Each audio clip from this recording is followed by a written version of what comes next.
Pemirsa, pemerintah tengah berupaya untuk mewujudkan Indonesia bebas kendaraan overdimensi dan overloading atau odol pada tahun 2023 mendatang. Hal ini bertujuan untuk menurunkan angka kecelakaan yang melibatkan angkutan barang, mempertahankan umur jalan, menghindari kerusakan dini jalan, serta menciptakan biaya operasional yang lebih rendah. Pemerintah saat ini tengah mengupayakan sejumlah cara untuk dapat mewujudkan Indonesia bebas kendaraan overdimensi dan overloading atau odol pada tahun 2023 mendatang. Hal tersebut bertujuan untuk menurunkan angka kecelakaan yang melibatkan angkutan barang, mempertahankan umur jalan dan menghindari kerusakan dini jalan, serta menciptakan biaya operasional yang lebih rendah. Menteri Perhubungan Budi Karya Sumadi menyatakan pihaknya mendorong perusahaan angkutan barang untuk menerapkan sistem manajemen keselamatan perusahaan angkutan barang. Langkah ini sebagai salah satu upaya untuk menyelesaikan permasalahan aspek keselamatan dari angkutan barang.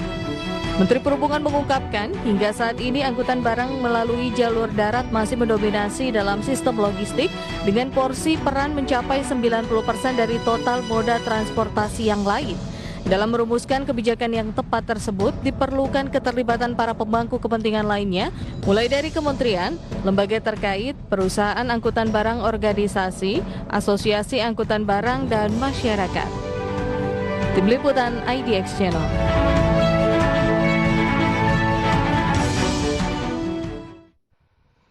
Baik pemirsa, untuk membahas tema kita kedua kali ini menuju Zero Odol, Over Dimension Overloading tahun 2023, kita sudah tersambung melalui Zoom bersama dengan Bapak Gemilang Tarigan. Beliau adalah Ketua Umum Asosiasi Pengusaha Truk Indonesia. Halo, selamat pagi Pak Gemilang. Selamat pagi Mas. Apa kabar hari ini Bapak? Baik. Ya, terima kasih. Langsung saja kita akan mengulas nih terkait dengan Zero Odol di tahun 2023 mendatang. Ini bagaimana dengan kondisi dari pelaku usaha angkutan truk hingga saat ini? Ya, pertama-tama saya mau sampaikan terima kasih atas kesempatan ini. Pengusaha truk saat ini dalam keadaan memang karena pada masa pandemi ini truk mengalami distraksi di mana pengaruh daripada industri selama ini kan ada juga yang tutup, ada yang belum berjalan, dan ini mulai dalam keadaan recovery. Tentunya truk juga seperti itu karena truk itu muatannya adalah dari industri. Namun ada beberapa bidang yang memang mengenai angkutan barang makanan, kemudian barang-barang industri kesehatan itu memang truk yang seperti yang ngangkut seperti ini tidak mendapat pengaruh, bahkan naik gitu. Tapi pada umumnya 80% mengalami distraction gitu Mas. Baik, tapi kita tahu Kementerian Perhubungan juga akan terus berupaya mewujudkan Zero Odol tadi Pak di tahun 2023 mendatang. Nah, bagaimana dengan kondisi seperti ini? Aptrindo juga mendukungkah kebijakan dari pemerintah begitu? Karena ini kita lihat dan sudah disampaikan dasarnya lebih kepada untuk keselamatan perjalanan ataupun berlalu lintas. Ya, sejak awal kita mendukung hal ini, tapi perlu saya jelaskan dulu apa yang dimaksud dengan odol. Jangan nanti masyarakat. Odol itu adalah merupakan singkatan daripada overdimensi dan overload. Iya. Nah, overload itu terjadi adalah karena muatan yang dimuat ke dalam truk itu melebihi daripada kapasitas yang sudah ditentukan dalam buku KIR truk masing-masing. Jadi setiap truk itu mempunyai kapasitas daya angkut. Nah, apabila ini dimuat melebihi daya angkut, tentunya ini disebut overload. Yes. Ya, itu dulu Mas. Jadi pada dasarnya kami dari Aptrindo, Asosiasi Pengusaha Angkutan Barang ini mendukung terhadap upaya pemerintah karena ini udah hampir 50 tahun kita tidak tertib terhadap pemuatan ini. Begitu kira-kira Mas. Baik, tapi kalau misalnya hingga saat ini kan masih ada kita lihat truk-truk dengan angkutan yang berlebih begitu overload tadi ya seperti Anda katakan. Nah ini lantas bagaimana dari peran Aptrindo sendiri untuk bagaimana memberitahukan atau membina anggota-anggotanya ini Pak? Sejauh ini seperti apa sih mekanismenya? Nah, ini juga perlu saya jelaskan dulu rimba pengusaha truk ini. Silahkan. Nah, ini karena pengusaha truk, ada pengusaha truk yang sesuai undang-undang bahwa pengusaha truk itu adalah pengusaha yang berbentuk badan hukum, kemudian ada perusahaannya, ada PT-nya. Itu yang dimaksud dengan perusahaan truk yang sesuai undang-undang. Oke. Kalau ada truk yang berplat hitam,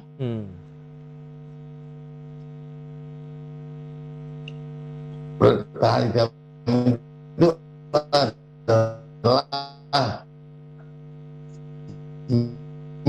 Halo? pribadi atau milik swasta yang mengangkut barangnya sendiri. Nah, ini dia. Halo? Ya. Masih jelas, Bu? Ya, bisa diulang kembali, mohon maaf tadi sempat ada freeze begitu Pak Gemilang terkait dengan tadi masih terkait dengan truk yang plat hitam ini, seperti apa Pak? Nah, truk yang berplat hitam dimiliki oleh orang pribadi atau PT yang memuat barangnya sendiri, tidak mengangkut barang orang lain. Nah, di sini terjadi kerancuan karena setiap orang pribadi boleh memiliki truk, gitu ya. Nah, di sini sangat banyak. Jadi jumlah truk di Indonesia ini luar biasa banyaknya ya. Betul Pak. Ada 17 juta. Jadi begitu luas rimbanya, gitu ya. Dan identifikasi pengusahanya juga bermacam-macam. Nah, sehingga sebetulnya mereka yang plat hitam itu tidak boleh mengangkut barang orang lain, karena mengangkut barang dengan plat hitam tidak boleh mengutip ongkos kepada orang lain, karena itu dianggap barang sendiri. Nah, di sini terjadi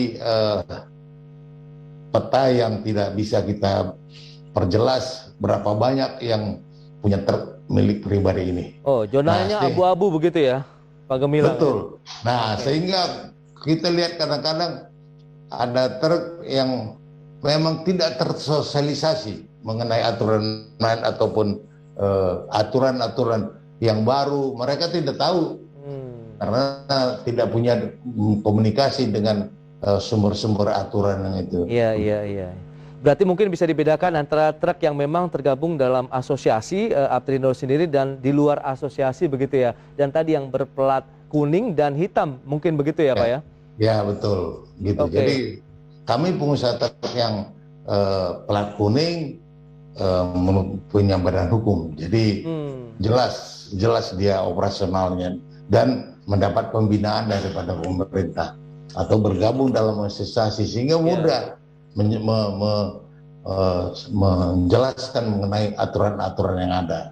Baik, tapi teman-teman dari Aptrindo sendiri siap nggak apabila peraturan ini diterapkan pada tahun 2023 mendatang untuk zero odolnya sendiri atau over dimension overload tadi? Karena kita begini, kalau kami dari segi usahanya siap, tapi dari segi pasarnya, karena pasar ini kan bersaing. Ketika satu orang yang mengikuti aturan, yang lain tidak mengikuti aturan, masuk ke dalam suatu persaingan yang tidak sehat. Paham. Jadi harus adil lah penegakan peraturannya begitu ya maksudnya Pak Gemilang? Iya, pertama harus adil. Kedua, fasilitas untuk pemerintah dalam rangka penegakan hukumnya harus betul-betul bisa mengcover seluruh area. Jadi tidak boleh ada jalan pintas yang bisa dilakukan oleh pengusaha nakal. Oke.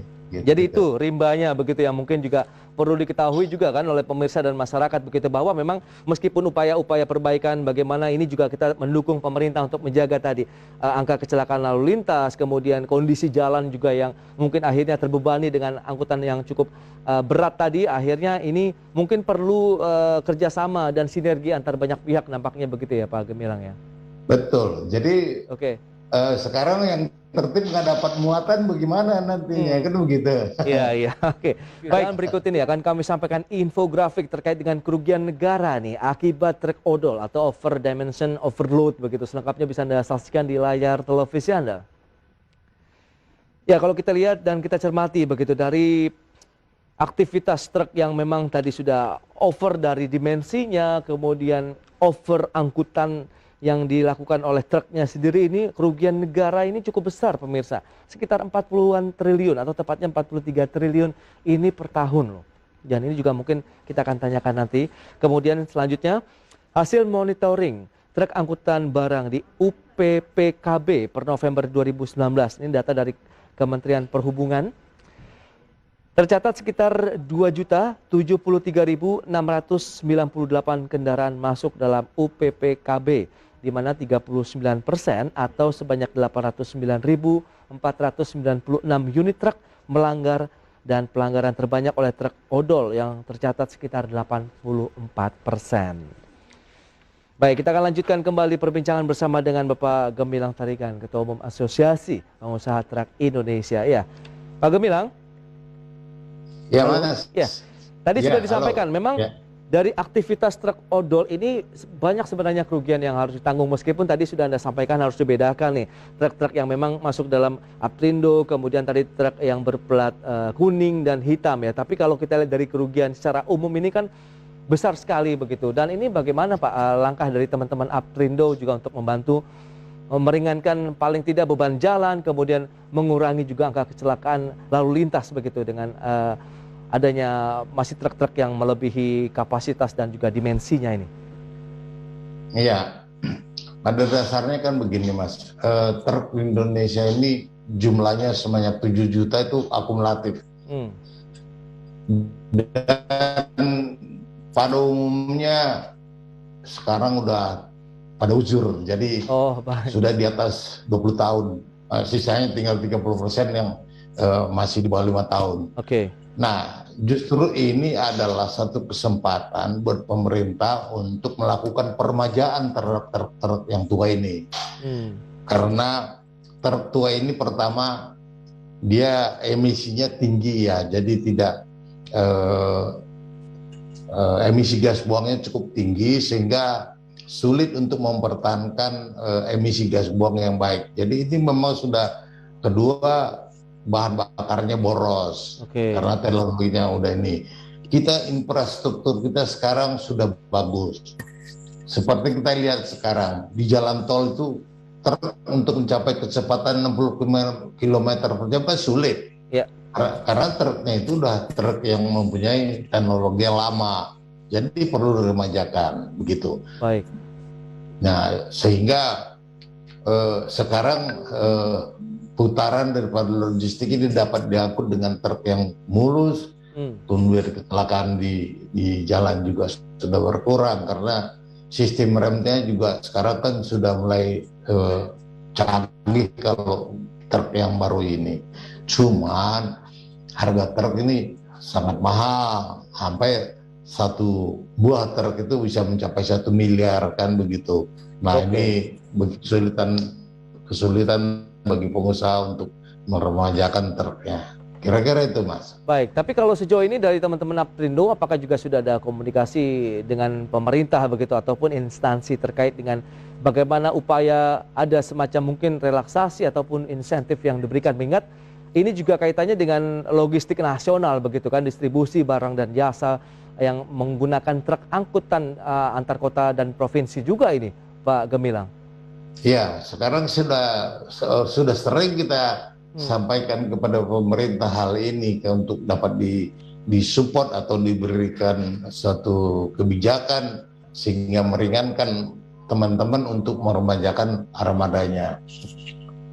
Begitu. Tapi ya di dalam pengambilan keputusannya kan nggak secepat ini Mas. Jadi ya sampai sekarang itu belum muncul. Masih terus berjuang lah ibaratnya begitu ya, Pak Gemilang. Oke, tadi sudah disampaikan Pak ya juga data sekitar ada 2 jutaan begitu kendaraan yang masuk dari UPPKB begitu ya. Ini bagian penimbangan kendaraan bermotor begitu, 39%-nya ini truk pelanggar ya. Kaitannya mungkin masuk dalam kategori odol tadi dengan truk odolnya sekitar 84%. Sebenarnya prakteknya hingga saat ini bisa Anda jelaskan apakah juga memang masih banyak pelanggaran-pelanggaran yang terjadi, Pak? Ya pastilah terjadi pelanggaran tadi karena ada persaingan yang tidak sehat itu. Di samping itu juga pemerintah perlu mengupayakan meningkatkan kapasitas muat truk-truk kita ini, karena kalau masih dengan cara-cara lama berhitungnya maka daya angkut truk ini juga sangat kecil sekali. Jadi di samping tidak ada truk yang menggunakan teknologi yang baru tadi, karena teknologi lama, maka kapasitas daya angkutnya itu tetap kecil. Jadi nggak mungkin dia berjalan karena bahan bakarnya mahal, daya angkutnya kecil, ya ongkosnya nggak masuk, Mas. Jadi, iya, tapi Pak Gemilang, bukannya setiap truk itu juga punya spesifikasi tersendiri dari daya angkutnya begitu, yang berapa mungkin dari sisi tonasenya begitu kan, paling tidak ini memang disesuaikan dengan kondisi kendaraannya, misalnya kapasitasnya mungkin truk besar, menengah ataupun yang untuk kontainer begitu kan sudah sesuai dengan kapasitas angkutnya.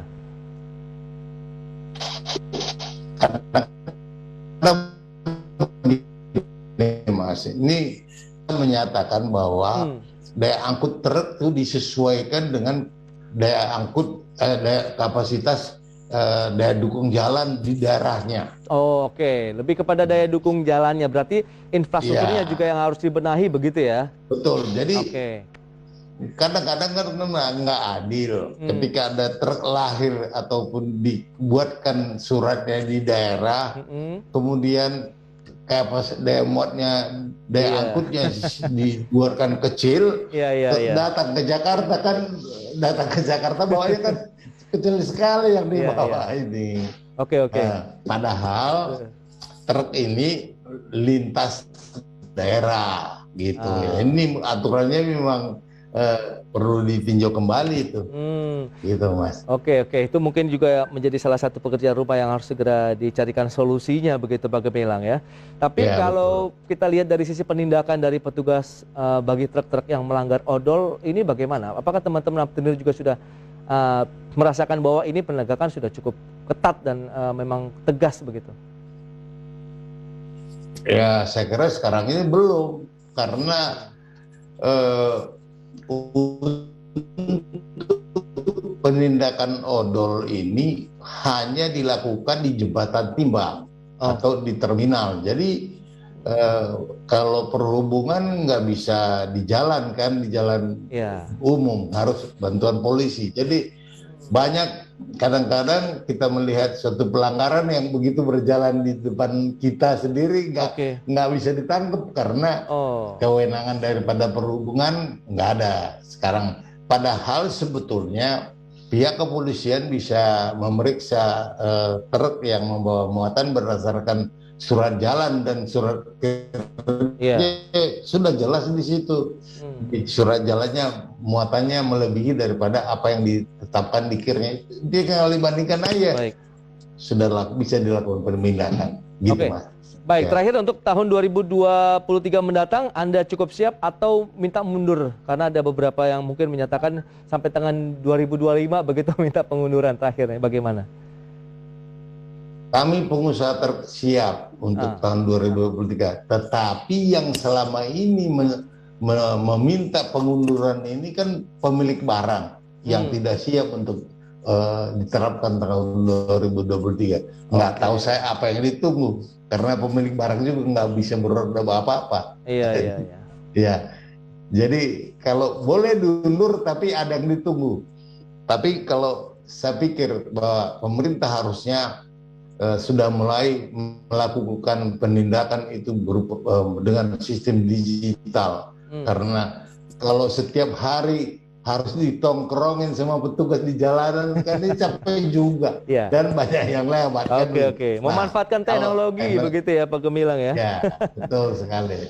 Baik Pak Gemilang, jadi sebenarnya masih banyak PR nih nampaknya dari industri pertrekan begitu ya di Indonesia begitu ya, dari sisi daya angkut Ya. kemudian dimensinya, tapi semoga ini akan ketemu solusinya mengingat target tahun 2023 mendatang begitu ya Pak Gemilang. Terima kasih banyak Ya. Pak atas waktu yang disempatkan dan insight-insight menariknya terkait dengan kondisi dari khususnya industri angkutan yang menggunakan truk-truk besar. Terima kasih, selamat melanjutkan aktivitas Anda kembali dan stay healthy Pak Gemilang. Terima kasih. Selamat pagi. Selamat pagi.